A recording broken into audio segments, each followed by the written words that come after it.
नमस्कार, बिहार मिथिला न्यूज़ में आपका स्वागत है। मैं मनोज और हम लगातार डिबेट कर रहे हैं और हम उन लोगों को कहना चाहते हैं कि आप भी आइए, अपने जनता के बीच अपने विचारों को, अपने पार्टी के आइडियोलॉजी को रखिए, क्योंकि बहुत से नेता ऐसे हैं जो सिर्फ झोला झोड़ने वाले नेता बन के रह गए हैं और पार्टी उन्हीं पर कभी कभी निर्भर हो जाती है। आज हम बता दें, कांग्रेस के हमारे साथ हैं रियाज अली खान। रियाज जी, आपका स्वागत है। आपका भी स्वागत है, धन्यवाद। तो दूसरी तरफ बता दें, जनता दल यूनाइटेड से हमारे साथ हैं डॉक्टर अशोक सिंह। अशोक जी, आपका भी स्वागत है। चलिए, धन्यवाद। आप स्वागत है। तृतीय सोमवारी है आज। तो चले, आज दो बड़े लीडर हैं और मुद्दा भी काफ़ी गंभीर है। लगातार जो हम डिबेट करेंगे उस पर चलेंगे। आज बता दें, सबसे पहले दो मुद्दे पर हमें बहस करनी है और जनता के बीच दोनों पार्टी के नेताओं की आइडियोलॉजी आनी चाहिए। पहला, बिहार में भ्रष्टाचार के खिलाफ तेजस्वी यादव पद यात्रा निकाले हैं और कहें कि नीतीश कुमार की सरकार पूरी तरह भ्रष्टाचार में लिप्त है, विद लॉ एंड ऑर्डर की प्रॉब्लम है। तो दूसरी तरफ बता दें, राहुल गांधी जाति जनगणना को लेकर के कहते हैं कि जाति जनगणना हम करवा कर रहेंगे, लेकिन जब उनसे पूछा जाता है कि आपकी जाति क्या है, इस पर बवाल मच जाता है। अब दोनों आमने सामने हैं। सबसे पहला सवाल, रियाज जी, ये कौन सा मजाक है? अगर जाति जनगणना आप कराना चाहते हैं तो आपसे अगर जाति पूछ ली जाती है तो इसमें गुस्साने का, बवाल मचाने की क्या आवश्यकता है? कांग्रेस ऐसा क्यों कर रही है रियाज जी? जाति पूछना कोई बुरी बात नहीं है, लेकिन जो पूछने का तरीका था अनुराग ठाकुर जी का, अगर आपने पार्लियामेंट हाउस का देखा होगा लाइव टेलीकास्ट, तो उन्होंने क्या बोला कि जिसकी जाति का पता नहीं वो गणना चाहते हैं। तो ये गाली है। आप किसी से जाति अगर पूछना चाहते हैं, अगर आप किसी को कहना चाहते हैं कि आप अच्छे आदमी हैं, तो आप डायरेक्ट कहें कि आप अच्छे आदमी। ये घुमा के क्या कहना कि हमको सुनने में आया है कि आप अच्छे आदमी हैं। तो ये तो एक ऐसा व्यक्ति जो सांसद है और संसद में रह करके वो इस तरह की बात करता है कि उसका जो सेंटेंस है असल वो गाली लायक है कि उन्होंने जो कहा कि जिसकी जाति का पता नहीं। अब सोचिए कि उन्होंने पूरे कश्मीरी पंडित का, समझिए क्या किया, पूरा पंडित, कश्मीरी पंडित जो हैं वो नेहरू जी कौन थे? कश्मीरी पंडित थे और उन्हीं का वो पोता है। तो कहने का मतलब है कि नाती है, तो कहने का मतलब उनके ख़ानदान से है। और ऐसे लोगों से अगर कोई ये पूछे कि तुम्हारी जाति क्या है, और जाति डायरेक्ट न पूछ करके ये पूछे कि नहीं तो अगर पूछ लिया गया कि जो आप जाति जनगणना कराएंगे तो आपसे तो पहले लिखना पड़ेगा ना आपको कि किस जाति से। तो इसमें तो जाति होने की आवश्यकता नहीं। आप उन्होंने पूछा क्या? उन्होंने ये कहा कि जिसकी जाति का पता नहीं है वो जनगणना चाहते। नहीं, अखिलेश यादव ने उसी समय कहा था कि आप जाति पूछने वाले कौन होते हैं, एनडीए से पूछा था। ये बताइए अशोक जी, आप जाति पूछने वाले कौन होते हैं? ये बात चल रही है, आपने जाति क्यों पूछा, ये कह रहे हैं रियाज जी? सुनिए, सबसे बड़ी बात है कि भारत की इस भूमि में कि मातृपक्ष और पितृपक्ष से उसकी जाति की बात होती है। और राहुल गांधी जी ये बता रहे हैं कि मातृपक्ष है से क्या हैं और पितृपक्ष से क्या हैं। जब ये दोनों पक्ष से जो है उसको वो जाति बताना चाहिए। हमारे आज साहब कहते हैं कि नेहरू जी, अब नेहरू जी से उसकी जाति थोड़ी मानी जाएगी। उनकी जात मानी जाएगी मातृपक्ष से, उनकी जात मानी जाएगी पितृपक्ष से। अगर उनकी माता कौन थी?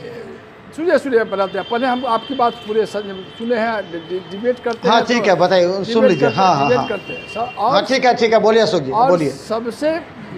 सबसे अहम बात है कि राहुल गांधी जी जब से बिहार में जातीय गणना की बात भी लगा कि इससे कुछ मिलने वाला है, तो ये पूरे देश में ढिंढोरा पीटने लगे, ये जातीय गणना होनी चाहिए, जातीय गणना होनी चाहिए। अब तो स्वाभाविक है, कोई आदमी पूछेंगे कि राहुल गांधी किस जात से है। सदन में नहीं पूछे, लेकिन आम जनता, भारत की जनता तो पूछेंगे ना कि राहुल गांधी किस जाति के हैं। अगर सदन में पूछा गया तो राहुल गांधी को ताल ठोक के, छाती पर को भुजा फड़का के कहना चाहिए मैं फलाने जाति से आता हूँ। ये बात उनको बोलनी चाहिए। लेकिन दुख तब होता है कि इनके जाति पर जातीय गणना करने के लिए जिस ढंग से ये बात पूछते हैं और हंगामा मचाते हैं, जब यह दौरा के क्रम में थे तो हर एक पत्रकार को ये डिमोरलाइज करते थे। बताओ तुम किस जाति को, ओबीसी से हो, पिछड़ा से हो, दलित से हो। ये भी वायरल हुआ था, हाँ ये वायरल हुआ था उनका ये स्टेटमेंट। ये जिस ढंग से राहुल गांधी जी ने पत्रकारों को असम्मानित करने का काम किया, जाति पूछकर उसे अपमानित करने का काम किया, तो स्वाभाविक है राहुल गांधी को पूछेगा ही कि जातीय गणना करके आप किस जाति से आते हैं। हाँ, और सबसे बड़ी बात है, मैं बोलूं क्या, मैं और सबसे बड़ी बात है, मैं जेपी आंदोलन से के सिपाही हूँ और हमने जाति जोड़ो तोड़ो और समाज को जोड़ो कि उस आंदोलन के कोख से जन्म लिया हूँ। सब लोग उसमें, सब लोगों ने कसम खाई थी और उसी आंदोलन की। अशोक जी आपकी बात पूरी हो गई? नहीं, हाँ बोलिए रियाज जी बोलिए, फिर हम इसको आगे बढ़ाएंगे। अशोक जी जदयू से बिलोंग करते हैं, जदयू पार्टी के नेता हैं। अब ये बताइए कि बिहार में जो जनगणना हुआ किसके रिजीम में हुआ, कौन मुख्यमंत्री था? नीतीश कुमार तो थे। जनगणना की बात है, जनगणना तो कर रहे हैं नीतीश कुमार कि तो हमने पूरे जनगणना के भारत में तो बिहार में जनगणना हुआ और जाति जनगणना इसलिए हुआ क्योंकि जिसका जितना भागीदारी, हिस्सेदारी, उसका उतना भागीदारी। अब मान लीजिए कि शेड्यूल कास्ट ज्यादा है तो शेड्यूल कास्ट को ज़्यादा उसको सीट मिलना चाहिए, अगर फॉरवर्ड ज़्यादा है तो उसको फॉरवर्ड का ज़्यादा मिलना चाहिए।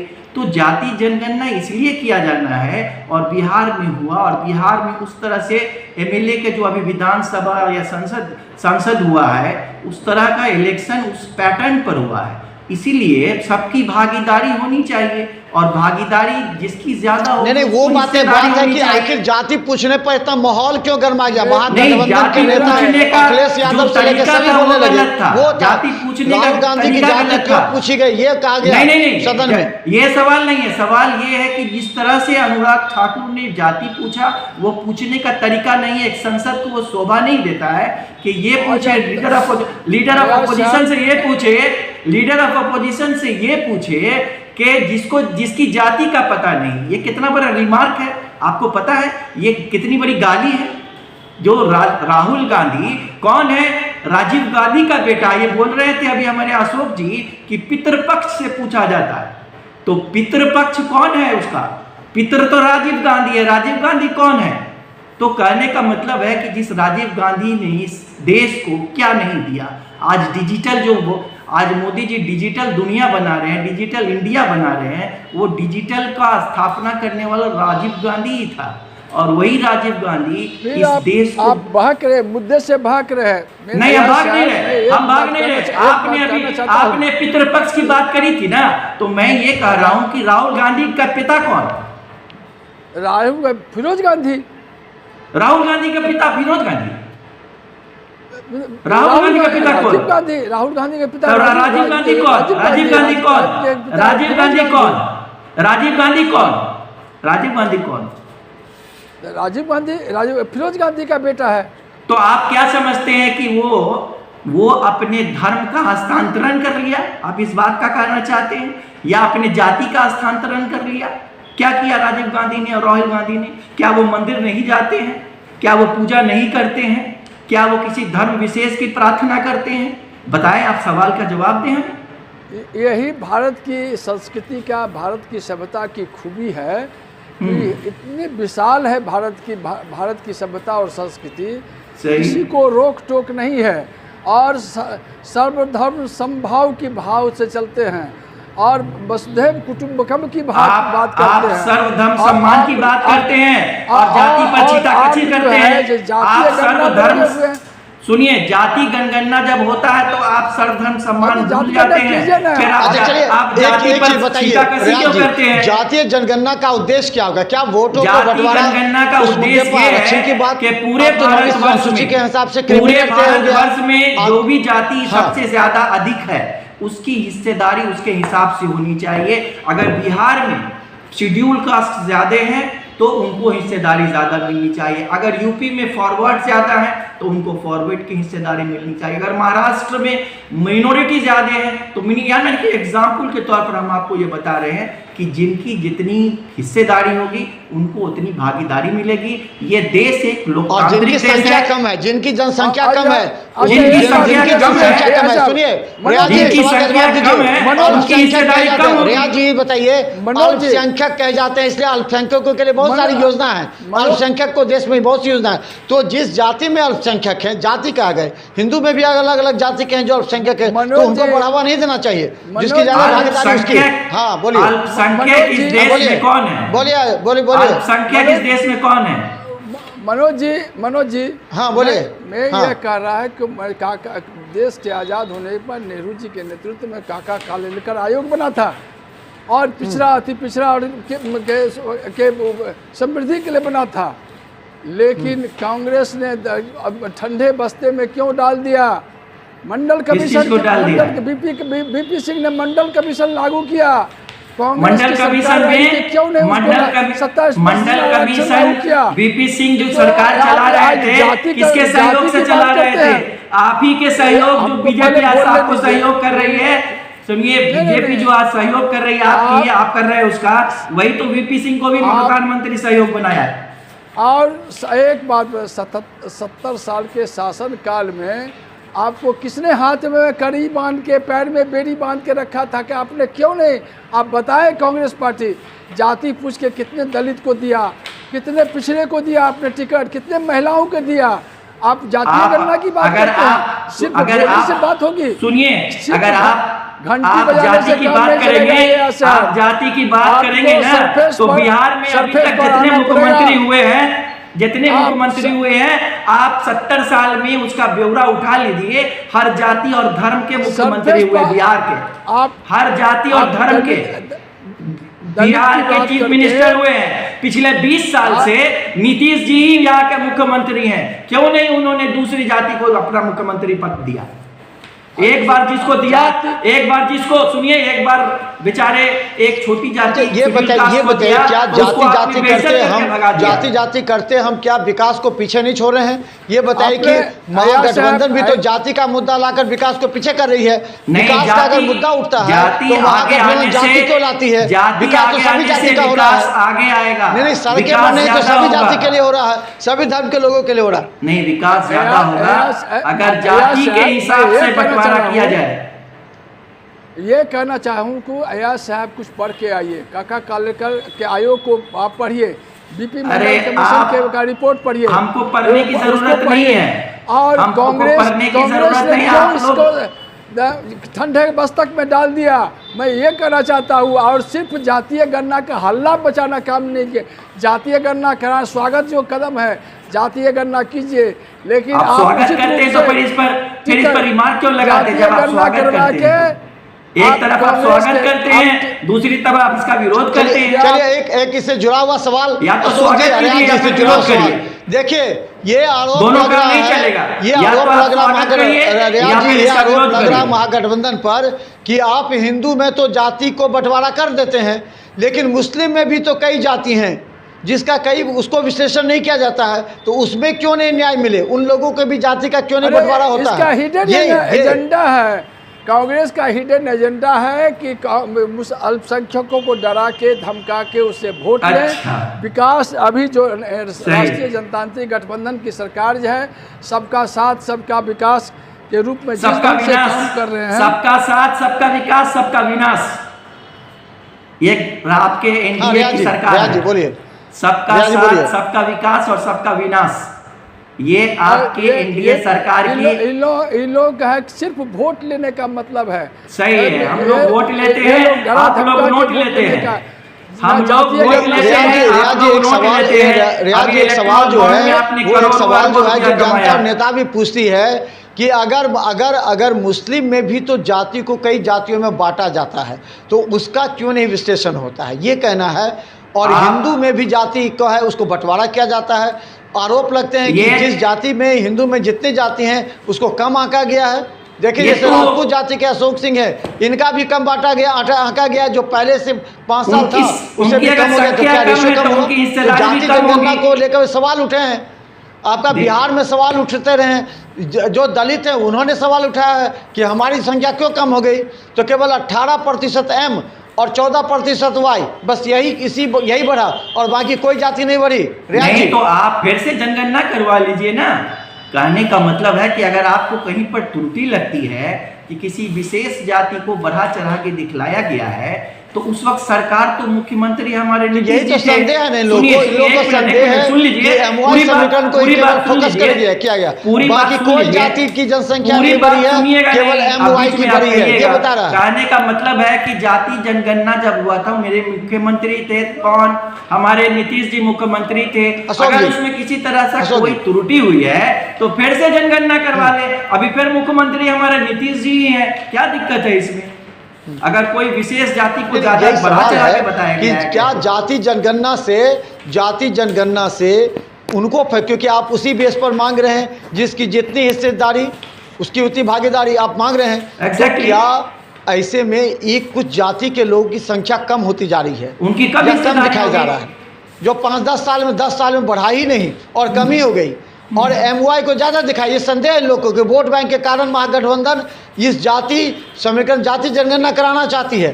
फिर एक बार नजर है बिहार विधानसभा पर, रियाज जी। हाँ देखिए, जाति जनगणना जो हम लोग कर रहे हैं, आपको बार बार कह रहे हैं कि जिसकी जितनी हिस्सेदारी उसकी उतनी भागीदारी। अगर मेरी हिस्सेदारी 5% है तो हमको 5% के हिसाब से भागीदारी मिलेगी।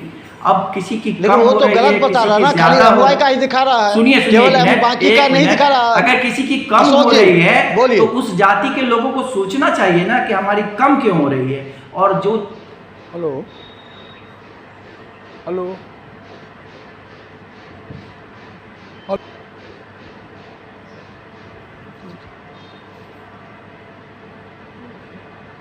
तो ये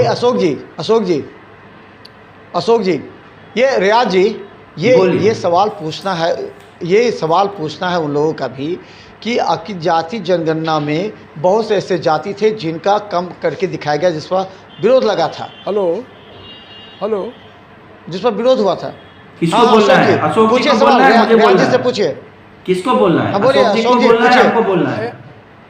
अशोक जी को बोलना, अशोक जी पूछिए सवाल। मनोज, आप संतुष्ट है अशोक जी? जाति जनगणना जो हुई थी उसमें कई जातियों के कम आके गए थे, एमवाई को ज्यादा रखा गया था, ये आरोप लगा था। अशोक जी बोलिए। उसमें इंटरेक्शन करना चाहिए। जातीय गणना माननीय नीतीश कुमार जी के नेतृत्व में हुआ और कई सवाल, यह सब बात सही है कि कई जातियों को यह असंतोष की भावना है कि हमारी जात, जैसे कई लोगों से पूछा ही नहीं गया, अभी तक उनके पास कोई गणना की बात ही नहीं किया गया, ये आक्रोश है। और जो गणना है उसकी शुद्धिकरण हो सकती है, लेकिन जातीय गणना करा के उसकी मनना जो उनकी मंशा अगर गलत है तो इस जातीय गणना का कोई लाभ तो विकास के लिए है ना, लाभ तो उसको उसके हक को पहुंचाने के लिए है ना, लाभ ये नहीं है सत्ता में लाने के लिए उसको डरा धमका के उसको उसकी जैसे बात करके उसकी योजना को गलत कह दिया कि आपको खाता में चला जाएगा, कर्नाटक में इतना पैसा चला जाएगा, कह देगा आपके जात में ये आपको ये सुविधा 15 लाख रुपया मोदी जी बोले थे चला जाएगा। आज महिलाएं, कांग्रेस ने तो 8,500 बोला था, आपने तो 15 लाख रुपया बोला था। आज तक सभी लोग पोस्ट ऑफिस में चक्कर लगा रहे हैं जब भाई राहुल गांधी ने कहा कि आपके खाते में पैसा चला जाएगा। हम लोग ये सब 12 साल से पूरा हिंदुस्तान 15 लाख के लिए चक्कर लगा रहा है। बात उसका क्या कहना है? हम जब बोलते हैं, आप जो बोलते हैं तो मैं सुनता हूँ, आप नहीं तो आप थोड़ी ना बोलने देंगे आपको। कहने का मतलब ये है कि जो मोदी जी ने जो 15 लाख रुपया सबके अकाउंट में देना था वो आज 24 तक नहीं मिला। सारा पूरा हिंदुस्तान बेचारा परेशान हो गया और सबका अकाउंट खुलवा दिया, सबसे पैसा लेना शुरू कर दिया। तो चलिए हम बता दें, हमारे साथ अशोक सिंह है जनता दल यूनाइटेड से और कांग्रेस से रियाज खान है। जिस जाति जनगणना पर हम लोग बात कर रहे हैं अशोक जी रियाज जी, जिस जाति जनगणना पर बात कर रहे हैं और जब बिहार में जाति जनगणना लागू हुई थी आप दोनों एक ही प्लेटफॉर्म पर थे, कांग्रेस राजद और जदयू एक ही प्लेटफॉर्म पर थे, नीतीश कुमार ने निकाला था। आप कहिए बैठे अगर